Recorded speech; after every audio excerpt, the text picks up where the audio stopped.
So Israel Adesanya versus Sean Strickland is being targeted for UFC 293 in Australia. And holy shit, what a build-up this fight is going to be. If you haven't already seen Strickland's appearance on the Joe Rogan podcast, I encourage you to go give it a watch. He talks an immense, and I mean an immense amount of shit about Israel Adesanya. He will not be afraid. We all know this about Sean Strickland, but he will not be scared in the slightest to air out every single feeling that he has about Adesanya. He does not care if he is canceled or not. He's going to say whatever the hell he wants, and it's going to definitely piss off Adesanya. We're going to at least hear, "You're not a real African, you're Chinese," at least 5 different times during the build-up to this fight. I'm saying at least, and maybe even like 3 times during the press conference. It's going to be absolutely insane. But we have to kind of address this first. Dricus Du Plessis will not be fighting Israel Adesanya, even though that's the matchup that we wanted to see happen. Unfortunately, Dricus had an injury. Apparently it was a foot injury, and it makes total sense. Dricus would have had to come back to fight Adesanya in 8 weeks. That's a really quick turnaround for a guy, even though he kind of somewhat didn't take too much damage against Robert Whittaker. He still had a little bit of a scrap with him, so I do expect him to be a little bit beaten up after that matchup.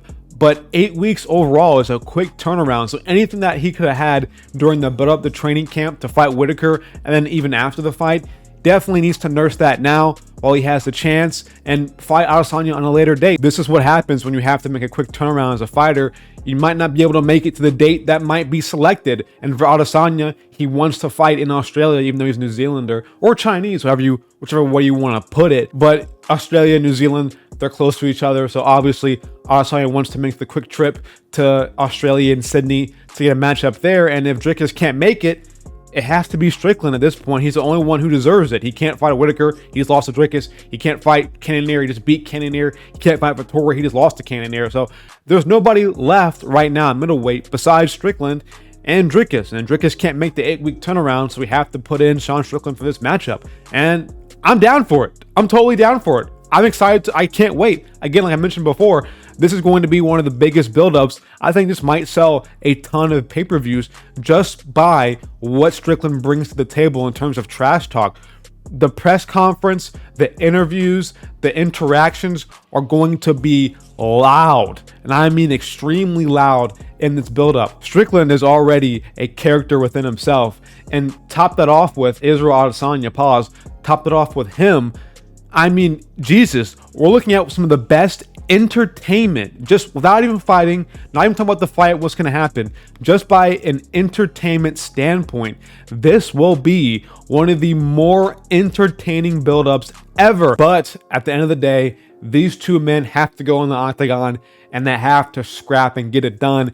And in terms of matchups, this is probably the easiest matchup out of everybody in the middleweight division for Adesanya. Strickland's fight style does not translate well to fight a guy like Adesanya. It's going to be, I think, tough sledding for him throughout the entire 5 rounds. I think he might even get finished before that 5-round decision actually hits. When you watch Strickland fight, what is he mainly open for?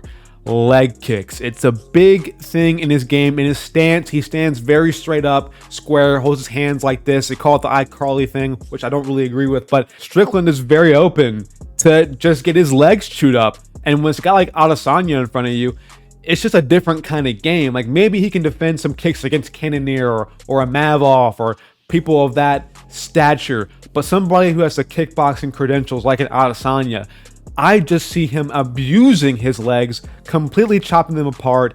Eventually, we're going to see Strickland probably limp a little bit. He's a tough guy, so he might not show anything. Have a good poker face in that aspect, but he's going to be hurt to the leg. Definitely by inside, outside leg kicks. It's going to be pretty much a field day, an open feast, a big fucking parade for Adesanya in terms of leg kicks. He can do whatever he wants with those. And if that's the case, I can just see him completely tooling up Strickland for 5 rounds and just doing whatever the fuck he wants on the feet with him. Because let's be real here. Strickland, what's he going to do to Adesanya? Really? A jab, a 1-2. That's really all he has in his toolbox.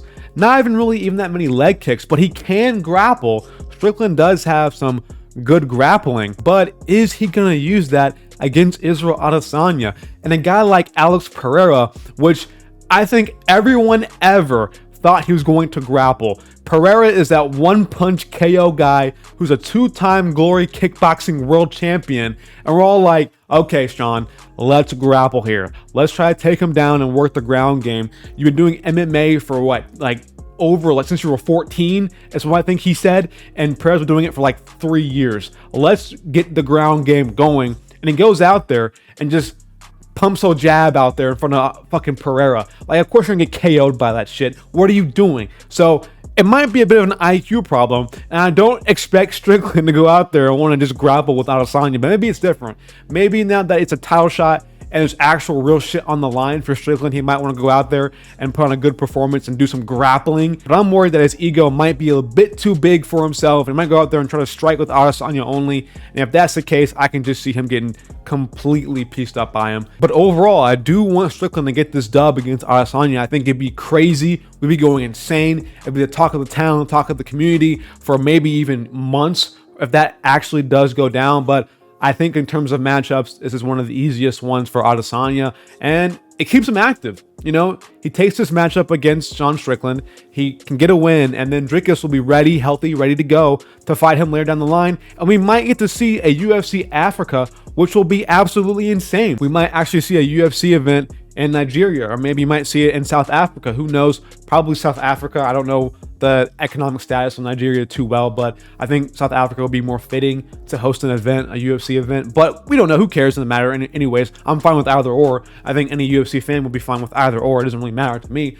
But this allows for Dricus to get healthy, have some time off. There will be no excuses anymore, because if he did make that 8-week turnaround to fight Adesanya in September, we might have seen Dricus who was not complete, who was rushed, who might have been injured coming into it. But now that he has some time off to get himself together and really prepare for Adesanya, there will be no doubt if he does win or does lose, there will be 100% no excuses for him if he does manage to not get it done against Adesanya. This is great for him. The only way that I can see things going south is that this fight is a complete stinker, a total wash. Both of those guys came out, it looked completely horrendous. It was boring, it was lame, it was not worth $80 for a pay-per-view.